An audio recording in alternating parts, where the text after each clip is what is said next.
আসসালামু আলাইকুম প্রিয় ফুটবল ফ্যান্স। আজ কথা বলবো লাতিন আমেরিকার বিশ্বকাপ বাছাই পর্বের ম্যাচ নিয়ে। আর্জেন্টিনায় এখনো পর্যন্ত তারা ম্যাচ খেলেছে বিশ্বকাপ বাছাই পর্বে 11টি, সেখানে তারা সর্বোচ্চ পয়েন্ট অর্জন করেছে, যার কারণে তারা কিন্তু পয়েন্ট টেবিলের শীর্ষে রয়েছে। কিন্তু সাম্প্রতিক সময়ে তাদের পারফরমেন্স মোটেও কিন্তু আর্জেন্টাইন যে পারফরমেন্স সেই লেভেলের হচ্ছে না, যার কারণে বারবার হোঁচট খেতে হচ্ছে মেসিদের। দেখেন, লাস্ট 4টা ম্যাচের দিকে যদি আমরা খেয়াল করি তাহলে দেখা যায় কলম্বিয়ার বিপক্ষে 2-1 গোলে হার, তারপরে ভেনেজুয়েলার বিপক্ষে 1-1 গোলে ড্র, আর সর্বশেষ ম্যাচে প্যারাগুয়ের বিপক্ষে 2-1 গোলে কিন্তু হেরেছে।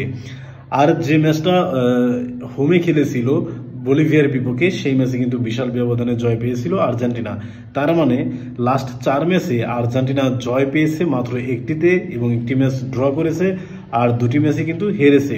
যেহেতু 20 তারিখের ম্যাচটি আর্জেন্টিনায় অনুষ্ঠিত হবে, তাই আমার কাছে মনে হচ্ছে লিওনেল মেসি এবং লিওনেল স্ক্যালোনি তারা অবশ্যই কিন্তু এই ম্যাচটি জিততে চাইবে এবং তারা জয়ের ধারায় ফিরে আসবে। পেরুর বিপক্ষে আর্জেন্টিনার স্টার্টিং লাইন আপ কেমন হবে সেই সম্পর্কিত বিষয় নিয়ে কথা বলা যাক।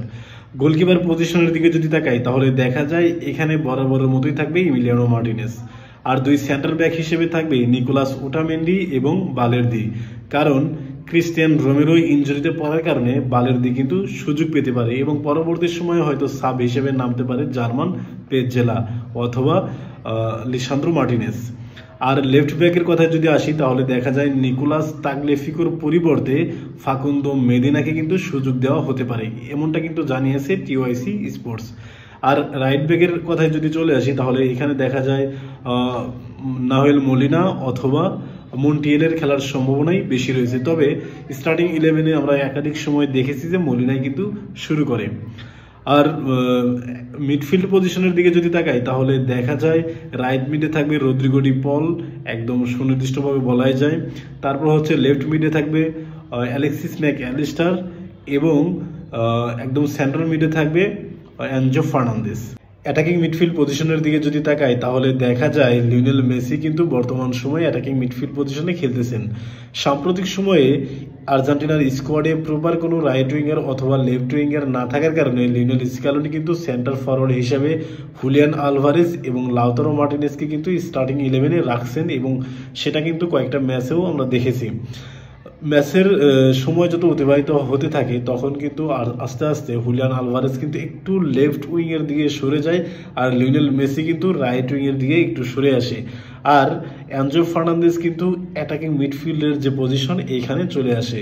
তার মানে পেরুর বিপক্ষে লিওনেল স্ক্যালোনি 4-3-1-2 এই ফরমেশনে খেলবেন, সেটা কিন্তু টিওআইসি স্পোর্টসের রিপোর্ট থেকে বোঝা যাচ্ছে।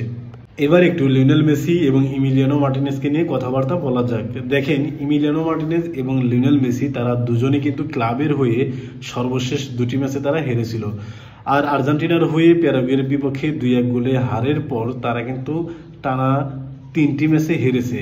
তার মানে ইমিলিয়ানো মার্টিনেজ এবং লিওনেল মেসি সর্বশেষ 3টা ম্যাচে তারা দুজনের কেউই কিন্তু কোনো একটা ম্যাচও জয়লাভ করতে পারেনি। তাই আমার কাছে মনে হচ্ছে পেরুর বিপক্ষে ইমিলিয়ানো মার্টিনেজ এবং লিওনেল মেসি সর্বোচ্চ চেষ্টা করবে যাতে করে আর্জেন্টিনা এই ম্যাচে জয়ের ধারায় আর্জেন্টিনা ফিরতে পারে। এই ম্যাচ নিয়ে আপনাদের চিন্তা ভাবনা কি সেটা অবশ্যই কমেন্ট বক্সে জানাতে পারেন। ধন্যবাদ।